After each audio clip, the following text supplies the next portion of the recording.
Global Publishing presents Cash Flow with Ron LeGrand.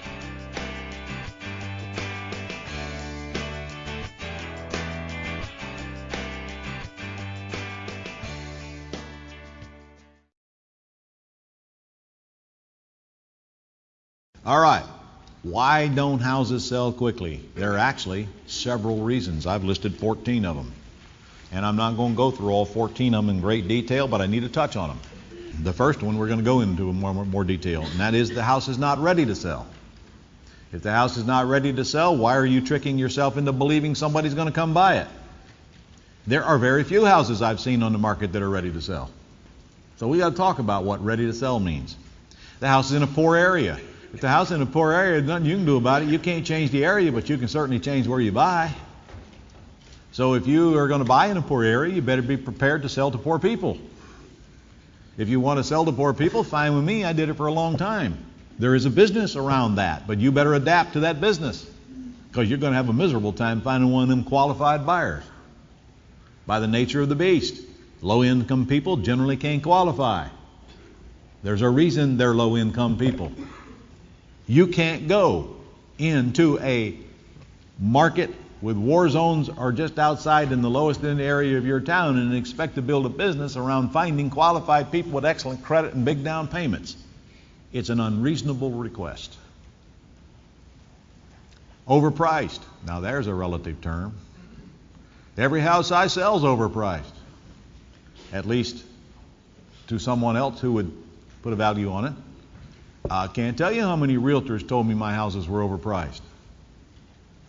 And, I learned quickly not to argue with them because they're right. They are overpriced based on their comps.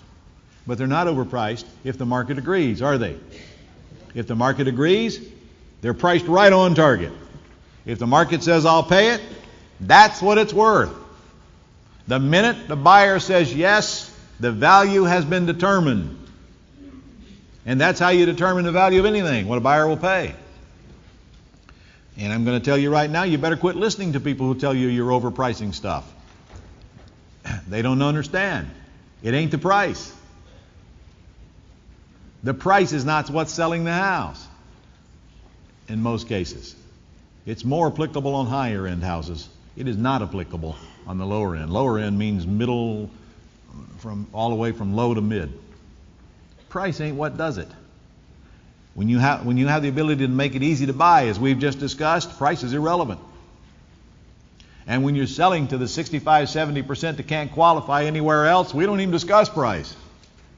And if we do, it's a short-lived conversation because they don't have much choice. What they're interested in is, how do I get in, how much down, and what's my monthly payment? It ain't price. And even when I sell houses for cash, I mark them up a little.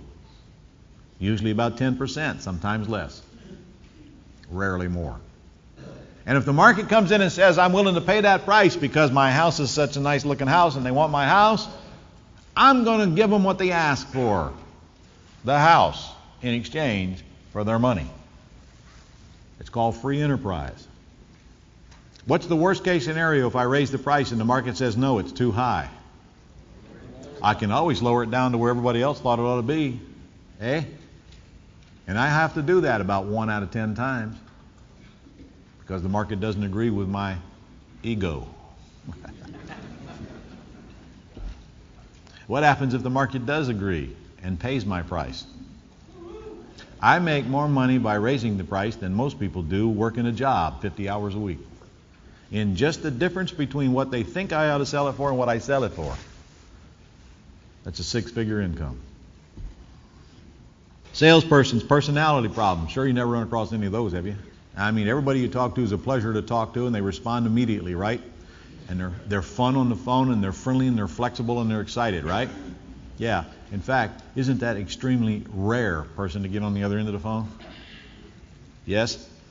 Now look, I know a lot of realtors that are really, really nice folks and fun to talk to. Don't assume that I'm saying anything negative about realtors. Realtors are just a profession, and like any other profession, they have folks who get it and they have folks who don't. Also true for real estate gurus, isn't it? Yeah? Also true for real estate investors. I don't care what profession you're in, you have a personality. It's either a fun one or it's not. And if your personality is not fun, you probably shouldn't be on the phone with that individual trying to get them to buy your house. And perhaps maybe there's something you can do to fix your personality. I doubt it, but at least you can try. This much I do know. If you're on the telephone with somebody that's trying to buy a house from you, you better be friendly, flexible, and excited. Write it down. Friendly, flexible, and excited. You better be fun to talk to. It's up to you to give that person hope. And it's up to you to build their excitement level, not drag it down because you're a moron on the telephone. You got to be a pleasure to do business with, or you shouldn't be on that telephone. And for many of you, you got a ways to go. I mean, you got to work on it a little. Inflexibility of the seller. You see, we just discussed that. If you know they got something to work with in the way of money or credit, then you know you'll find a way to get them in the house. Most sellers do not have that flexibility. And to the realtor's credits, they don't get it because their sellers don't give it to them. And they're bound by what their sellers. Actually, the truth is most realtors don't bother to even ask the seller. They just list it and assume it's got to sell for all cash, and they don't know anything different, and they don't want to know, and they don't take the time to see if the seller is flexible to do anything else. It's a big mistake as a realtor. A realtor should sit down and have a conversation with the person selling the house and find out what's really making them tick so they can better adapt their deal to the marketplace. But they don't. In fact, it amazes me how many realtors don't even ask their sellers how much they owe on the house. Here's another one. If I'm a real estate agent, I'm going out and listing a house, and I'm spending my money or my broker's money on selling this house, and I'm doing all that work, I think I would want to go do a title search first. Wouldn't you? No. What do? They go find a buyer, get 3 days away from closing to find out they got a title problem. I think a little bit out of order here. What's the first thing I told you to do the minute the ink dries on any kind of contract you get to buy? Check the title. Salesperson's lack of knowledge about financing programs. Hey, you gotta have an understanding of what can get financed and what can't, or you're going to blow away good buyers that you didn't know you could get financed, only to find out later. Golly, wished I'd have known that then. And I'm telling you right now, if you got a house and you got a buyer who loves that house and they breathe and they have income, there's a loan for them. There's so much money out there chasing deals, there's a loan for every buyer who has income, even if their credit is poor. You may not be willing to accept that loan because it might require you to take too big of a second mortgage back or do things you don't want to do. But there's a loan for anybody who wants a house. You couldn't imagine some of the folks that I've sold houses to, there is no rhyme or reason why they should be buying houses. I mean, it just doesn't make any sense. But you hear the lenders lending them the money. Why? Because if lenders don't lend money, they're out of business. It's that simple. It's math to them. They know some of them will default. And they do. They got to lend the money, or they got to go find something else to do for a living. Salesperson's lack of knowledge about attracting and pre-screening leads. We're going to cover that one. You're going to know more about selling houses by the end of this session than 90% of the realtors in America and Canada. Of course, you're not going to do anything with it, but you're going to know. No follow-up system in place. Follow-up, killer of business. 82% of all your buyers will come from the second through the seventh contact with them, not from the first. No follow-up, you lose 82% of your business. But you're only going to learn to follow up on prospects, not suspects. So the follow-up is going to be minimal, but critical. Functional obsolescence. If your house is functionally obsolete, meaning it's got a weird layout, or there's something wrong with it that makes it unsellable, don't expect to sell it. If you got to go through a kitchen to get to a bathroom, you've got functionally obsolescence. If you got to go through a bedroom to get the only bathroom in the house, you got a problem. If your ceilings are 7 feet high, you got a problem. You know, and these things you should easily be able to spot.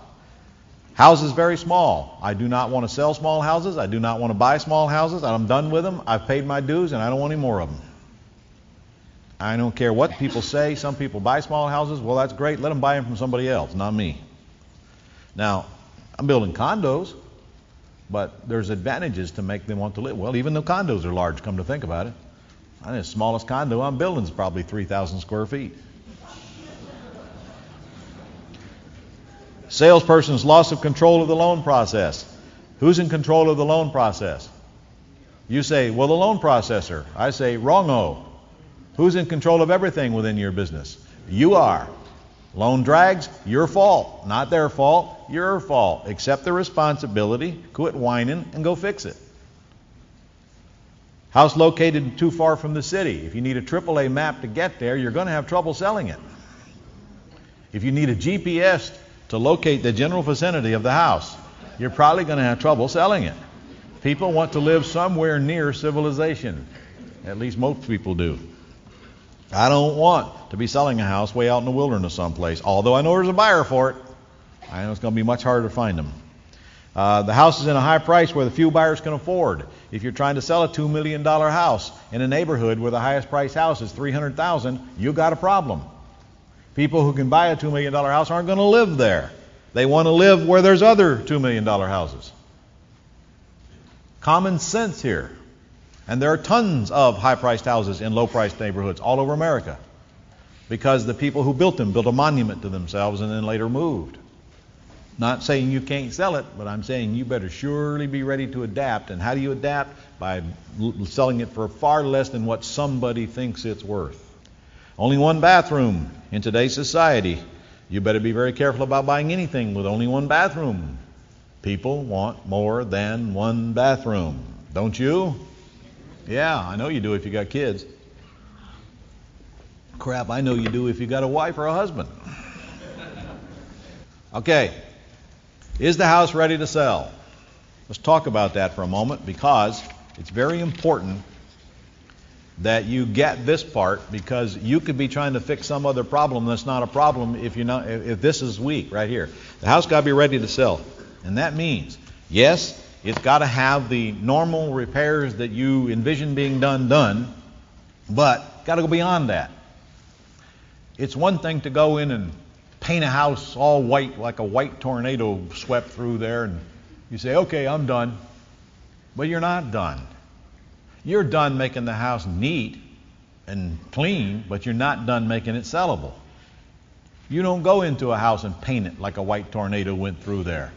Your house isn't all white. Why do you think somebody else wants to live in one that is? You want color in a house. You want trim. You want wallpaper. You want the place to look as homey as possible. And let me give you a tip I learned from my student turned teacher, Robin Thompson, who's a rehab specialist. And you're going to argue with me on this one, and I don't care. She taught me to use hunter green carpet if I'm replacing a carpet. Hunter green. I argued. Because I used to use the old tan. The old blah, ugly tan. Because I thought that was cool. So I put hunter green in a house one time. Hunter green now. That's not emerald green. Emerald green is puke. Hunter green. Deep, rich carpet. And I sold just like that. And then I put it in another one. Sold just like that. I mean, it just makes the place look classy. And you're saying to yourself, oh, I don't know. Well, why don't you just try it sometime and see. Compare the hunter green carpet compared to the old tan carpet. You know? These little things you learn and you pick up. It's not difficult to make a house look presentable, but it's a little bit more work to make it look really, really attractive. If you're not doing this rehab, you probably don't have to worry about all this stuff. If you're getting deeds on pretty houses, they're probably already ready to go as far as paint and carpet and wallpaper and the like. Probably much more ready to go than you'd ever get them ready to go as a rehabber. They're probably in better shape than you'd put them in. But you still need to stage them. If you're going to sell a house, stage the house. What does staging mean? I'll tell you what it means. It means, according to Barbara Schwartz, who invented the word staging, she invented it back in the 70s. She produces stage plays. She looks at a house like producing a play. That's where the word staging came from. Staging means nothing than get the house more homey looking by putting plants in it and pictures and a little bit of furniture and some little decorations and some things on the counter and some doilies and all these cute little things that cost almost nothing to do. Walmart's got all this junk. And flea markets got all it. To give you a reason to go to the flea market right there. Or give your person in charge of staging the house a reason. One of the two. But these little things that you can do to a house make it so much more sellable, cost you such little money, it's foolish for you not to do it. Is the counter stocked with the tools of your trade, called paper and ink? You see, here is where you got to make it easy for your buyer to make a decision by collecting the facts and telling them what to do if they like the house. On the countertop in your house, preferably in those little plastic stacker things where you can put papers that you can get at Office Depot, will be the following information. There will be a fact sheet about your house. I've included one in your manual. I don't like the format of it, but you can go do 1 page is all you need. 1 page. And here's what you want on the fact sheet. Everything they could want to know about the house. That's all. Now, if you've got an appraisal done on this house, those facts are right there. Pull them out of the appraisal, most of the facts. Ask yourself, what would I want to know if I were buying this house? Would you want to know how many square feet it is? Yeah. Would you want to know the schools, elementary and high school? Would you want to know the age? In fact, if you had the house inspected with a home inspector, why don't you just put a home inspection report there on there for them? What else could they want to know? Make the buying decision easy. You want everything they want to know about the house, but also some adjectives to describe the house. You can find that on the next couple of pages there. Give them the information that you think they want to know. That's all there is to the fact sheet. There's all kinds of versions of that. It's pretty much the same fact sheet that a realtor would fill in the blanks for to list a house. Probably ought to go do a little bit of research on the internet. Find some houses for sale and see some format you like and adopt it and stick it on your front counter and fill in the blanks. Put it on your computer. Make a spreadsheet out of it so you can use the same one for every house just by changing the information. And then there's the frequently asked questions. And I have them in the manual for you, and you can change them, you can add them, you can stick some more in there if you run across them. If you just take a look and read that. These are the questions people ask. How does your financing work? How much down payment do I need? Do you offer down payment assistance programs? And the answer is yes to that. What other methods? In other words, you answer all their objections right there. How does your lease program work?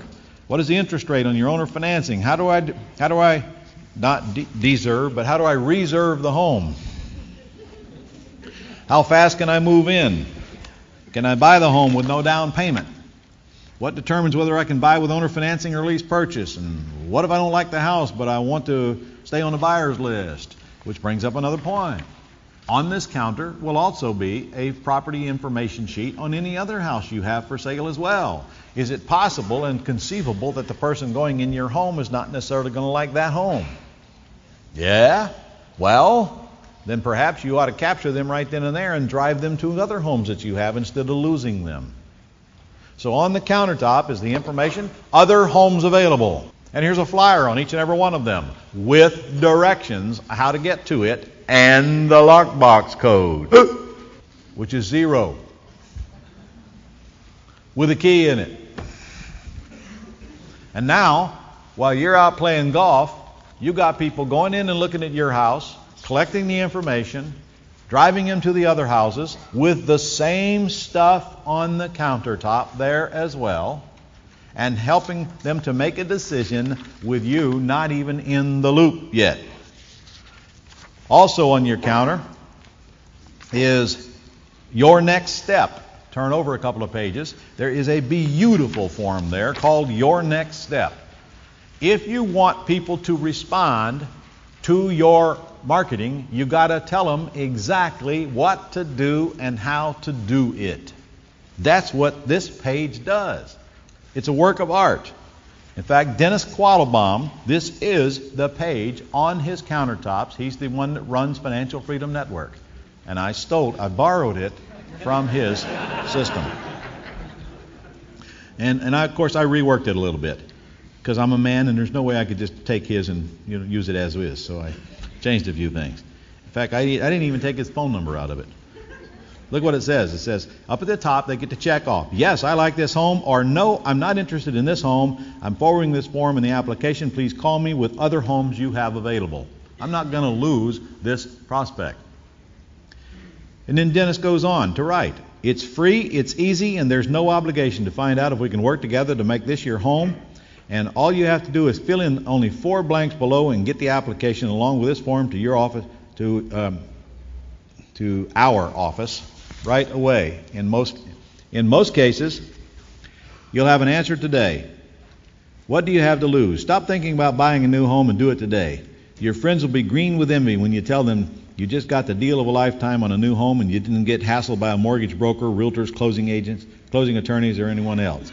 Our investors want to sell this home and will put out all the stops as long as they are legal, moral, and ethical to sell you the home today. If you snooze, you lose. So to get started, or to get an answer today, we need to have the following information. So it asks for their name and their phone number. Now look at these next questions, guys. This is your pre-screening mechanism right here. This one piece of paper is the same as that lead sheet from sellers faxed to you or sent to you from Pat Live. This piece of paper will determine whether the seller's got credit or money or both, and instantly pre-screen them. It says, how much money do you have as a down payment? Well, I'd want to know that, wouldn't you? In fact, that's what I want to know before I know anything else.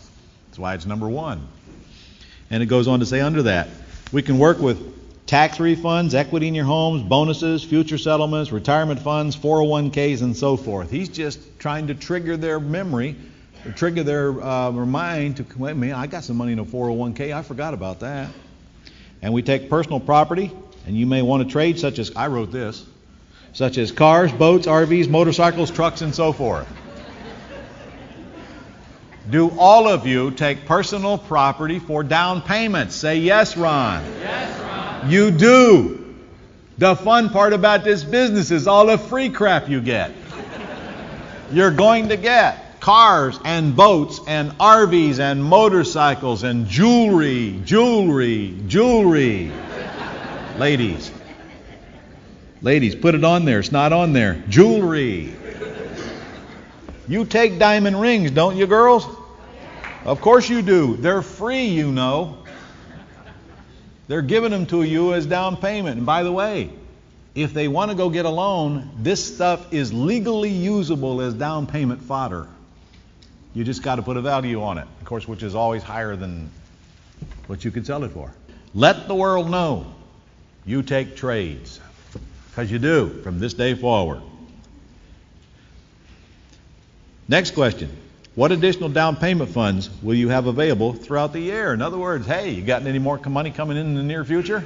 And he goes on to say, i.e. tax refunds and bonus checks and job commissions, insurance claims and lawsuit settlements and workman's comp settlements and all that stuff. Yeah, so we know that now too. Maybe we can take some now and maybe we can take some later. When do you want to move in? Would that be important for you to know? If they don't want to move in right now, they're not a prospect. They're a suspect. So I want ASAP on there. What do you need your monthly payment to stay under? See, that will determine whether they're a candidate to buy this house or not right now. Look, this is not only information I need to know about this person, is it? This is all I need to know if I need to know more, though, isn't it? That's all this is. It's a pre-screening mechanism. If they tell me my payment's got to stay under $1,000 a month and they're looking at a $300,000 house, we got a problem. You know, we're looking at one they can't afford. However, may I have one maybe they can afford that I can steer them to? Yeah. Is your credit good, fair, or ugly? I wrote that. You never ask anybody, how's your credit? Because they're ashamed to tell you it sucks. You give them a multiple choice question, and just the fact that you've got ugly on there makes them know that you know some people's credit is ugly. And they're not out there all by themselves. So I want to know, is it good, fair, or ugly? And then I'm asking them for their credit score. Do you know most people know their credit score? How many of you know your credit score?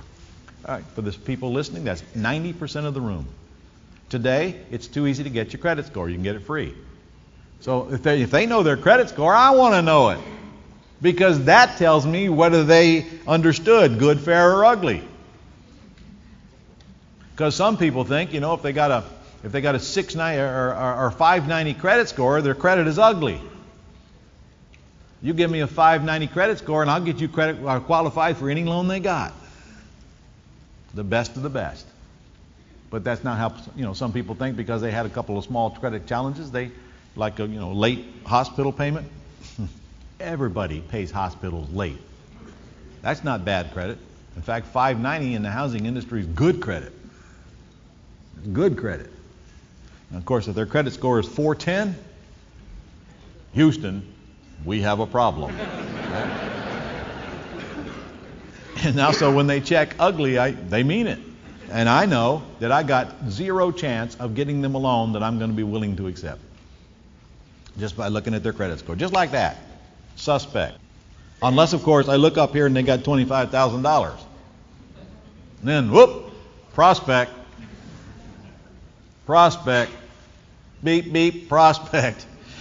Because you see, in that little space right there, all I'm trying to determine is, do they have a bunch of money so I can lease, option, or owner finance to them? Nope. Do they have good credit so I can take them down and get them financing, and 100% if necessary? With good credit, you guys can get people 100% financed all day long. And that's assuming, of course, you want to cash out now, isn't it? So you might have your business structured so that you say, oh, crap, they got 790 credit. They don't qualify. It's your right. It's your house.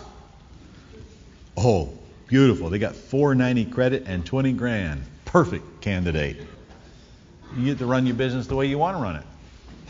Because whether you like it or not, if they got poor credit and a lot of money, are they a perfect candidate for seller financing or lease purchase? Yes. Why? First, they're tied to you like glue. They're not going anywhere else. Second, you know they're going to be in your house for quite a while. Don't you? I mean, well, you think you know. Here's what happens sometimes. You go get somebody to co-sign on a loan when you least expect it, and they get a loan, and you go, how the hell did they get a loan? They didn't. Their parents did. Oh, that sucks. Now I got to take all that money and figure out what to do with it. Crap. But hey, this piece of paper right here is really all you want out of that person visiting that house, because that's all you need to see to make a decision in seconds whether you need to know any more about them or contact them or anything of that nature.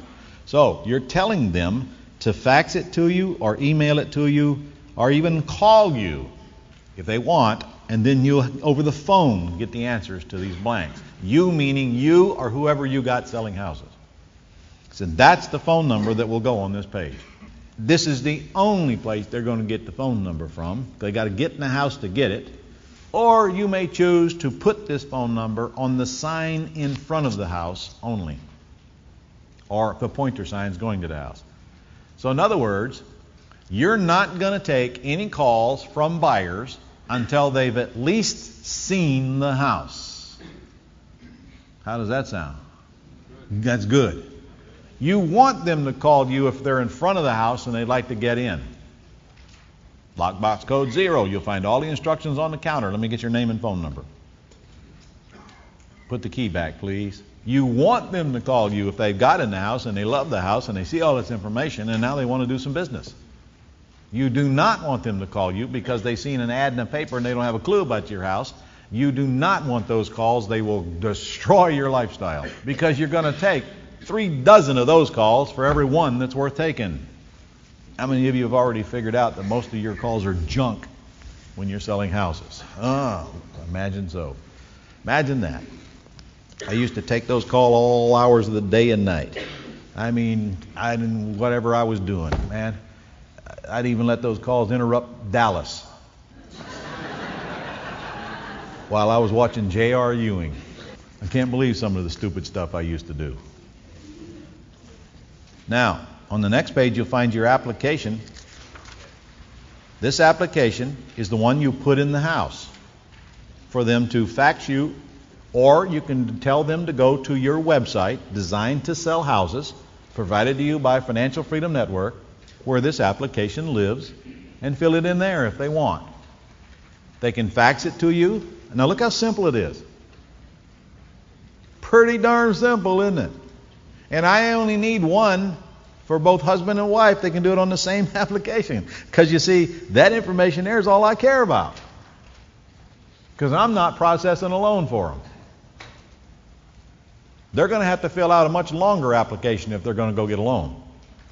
But they don't need one for me. If they're a lease option candidate, folks, what do I really want to know? There's only really two big things I want to know.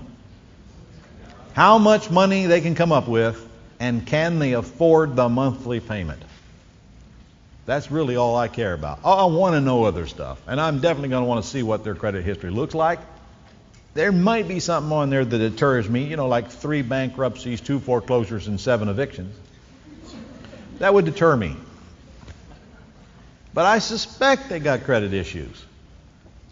But I can tell you, I don't hold it against them, and I don't consider them bad people because they got credit. Somebody comes to me with $20,000, as far as I'm concerned, they're good people. See, I can remember back when I had bad credit, and look how I turned out. Bad credit simply means bad judgment. It does not make bad people.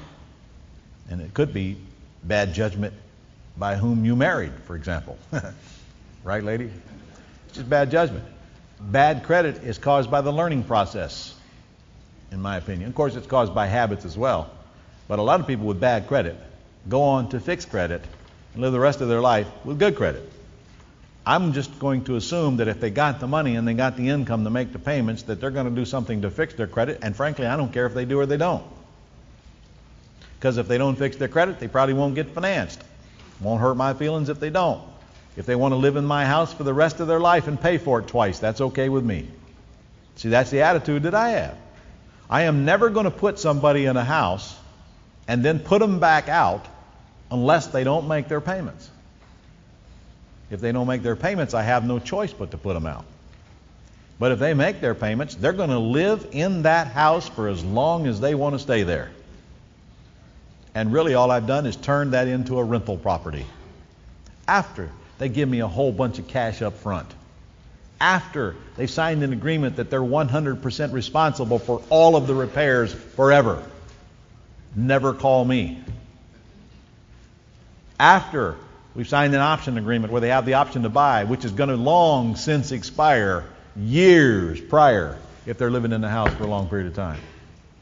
But they just don't get that, or they don't care.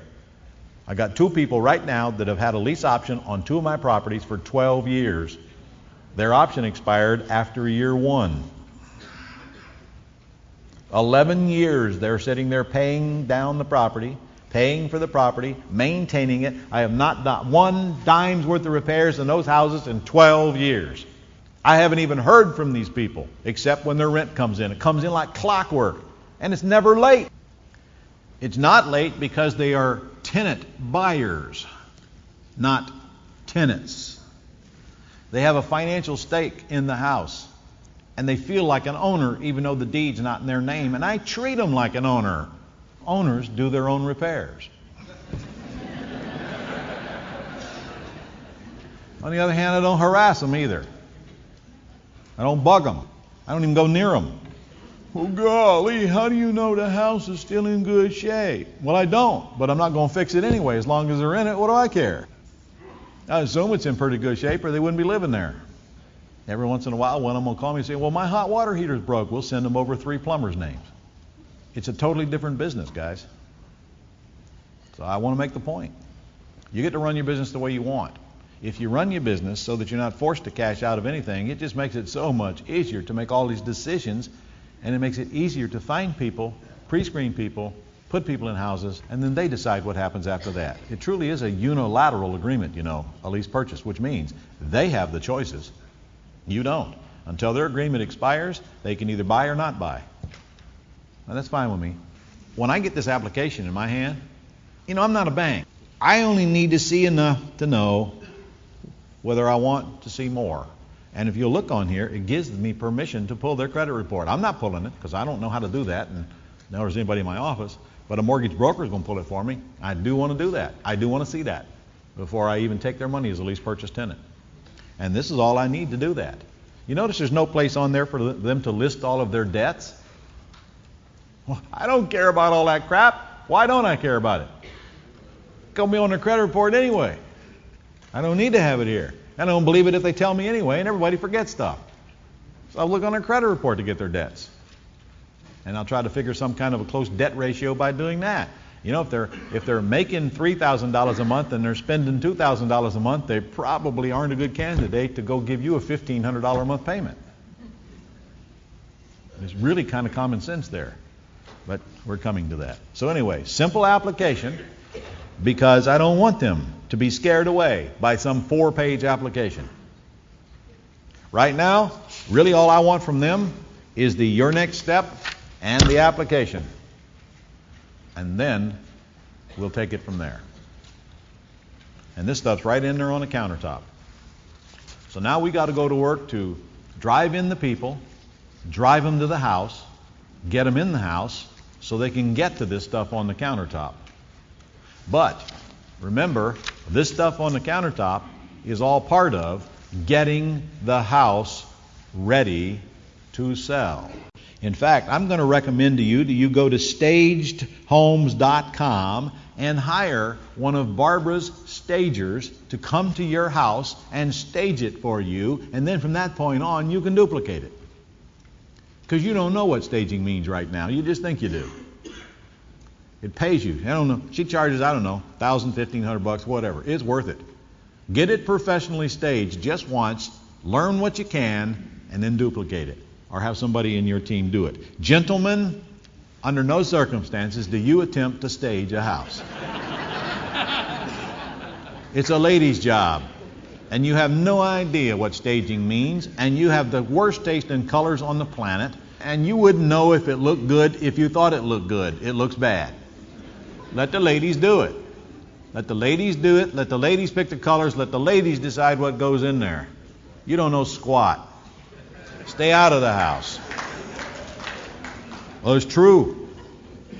Us men got the worst taste. Besides, you're not going to live in it. What do you care what it looks like? You only care. I remember one time I had a contractor. I had a decorator come into this house. It's in this yuppie area, and here in town, and she put green vertical stripe wallpaper in my living room. I mean, about 2-inch wide stripes, green, white, green, white. I looked at the wall and my eyes went cross.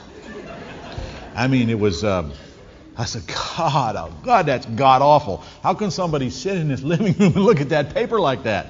I said, I'm going to have to replace that paper to sell this house. Okay? So, okay, here comes a buyer. And what do you, first thing, what do you think they raved about? Kyle Lee, we love that paper in the living room. See, that decorator knew that. I didn't know that. I'd have never picked that paper. I'd have paid not to put it on the wall. And then she had some kind of flowery paper in the kitchen. Man, I feel like a Harry Perry going in there. Jeez. But he loved that too. And by the way, they bought the house. What do I care what color their wallpaper is? I just knew I'd have to change it for a buyer. Let the ladies do the job, guys. They get it. And in fact, it would not be a bad idea for you to hire a professional decorator to come in and decorate a house, especially if it's an upper $300,000, $400,000, $500,000, $600,000 house. You guys better get them ready to sell. Because, your competition might be a little smarter than you.